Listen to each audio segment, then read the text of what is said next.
Nerds. You can find them on Twitter, you can find them on the gram. After listening to their podcast, you'll be sitting there like, damn, taking their teaching from one level to the next, All right, reaching so, up to Canada and down Bruce, to let's just dive right into, some of the tech tools or things that you've been using so far with distance learning that, we may or may not need to use come in September, or maybe we should be using still, even if we're back in school. I touched on it a little bit in the beginning. I think everyone was being super helpful of here's 10 different apps that can screencast and now everything's free. So let's just, choose whatever you would like to choose. And, I think for someone who is a beginner in technology, or if you didn't use a lot of technology in your classroom, I think that became very confusing. Like, which one out of the 10 do I pick? And just like pick one, they all work. So I've kind of gone the other way, even with, being okay at technology. I use WeVideo, Wakelet, and Google Tools, and that's it. And I know Google Tools is a lot of different things, but with those three things, I basically can do everything. And, I totally understand some of, Screencastify, Loom, like all these other tools that do it. I think they're all great, all these third-party tools. But those three tools, Wakelet, WeVideo, and Google Tools, I can basically do anything with.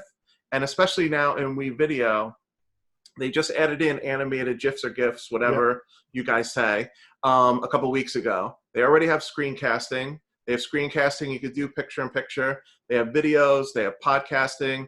Like, you could basically make anything in WeVideo, and it connects to your drive and connects to Google Classroom and all that good stuff. And then I kind of feel the same about Wakelet. Like, I could just put everything in Wakelet, and especially in the beginning of the pandemic and distance learning, all of a sudden, whatever number of million people jump on Google Drive. I wonder why videos are not uploading to Google Classroom. You have about 10 to 15 billion people uploading, the same time, whatever time zone they're in. Meanwhile, I'm going to Wakelet. I'm like, yeah, I use Flipgrid Shorts. I'm making my videos no problem.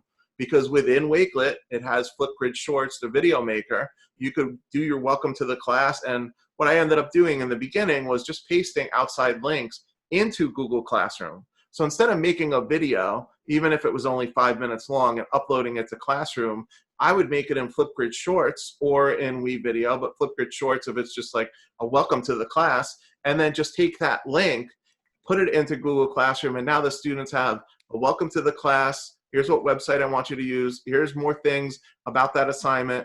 And for them, it's all in one place. But more importantly, for me, I could just go onto my Wakelet board. I have one for school with my subjects that I teach, and then I have a separate one for my own PD because that becomes there's a lot more folders and different places to go. And, I think it's to help keep myself organized. And again, I totally respect all of these different tools are fantastic, but I've, stuck with those three. And my new one that I actually have just started using and I never used before is Book Creator, which was only an app on iPads. And I think that's why, since I've been in Chromebook, using Chromebooks the last 4 years, I kind of remembered it, but I never used it. Well, 2 years ago, they started an online version of Book Creator. Right. Yep. This thing can translate into 260 languages. You could put in videos, you could put in links. It's a terrific tool. And really any student, K through 12, and I really didn't think it was for middle school or high school, but they have exemplars on there from high school social studies and unbelievable projects that kids have done in the Creator tool.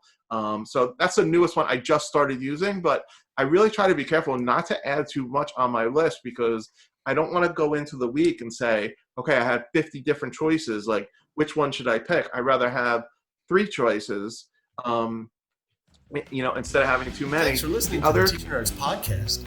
Keep up with every new episode by subscribing on Apple Podcast, Spotify, Google Podcast, Anchor, or anywhere you listen.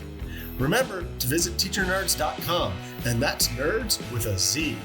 Follow us on Twitter @TeacherNerds and on Instagram @TeacherNerdsPodcast. And thank you for being one of the Teacher Nerds.